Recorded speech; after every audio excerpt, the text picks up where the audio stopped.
in this video, I will show you how to fix character AI birthday not working. So if you're facing this error where it shows no longer eligible or it locks you out after you put in your birthday, then that is because if you're under 13 or under 16 in case of Europe, then you are restricted to use the app.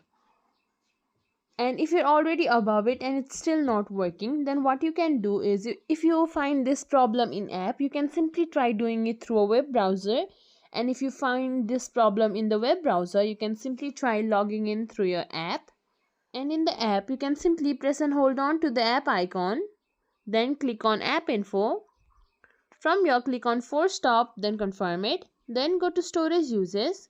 Here simply click on clear cache.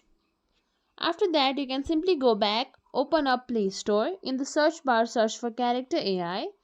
After that, here, if there is any update button, simply update your app. And if your app is already up to date and still not working, then you can simply wait for some time. Then it could just be a server outage, and then your character AI will be fixed soon enough.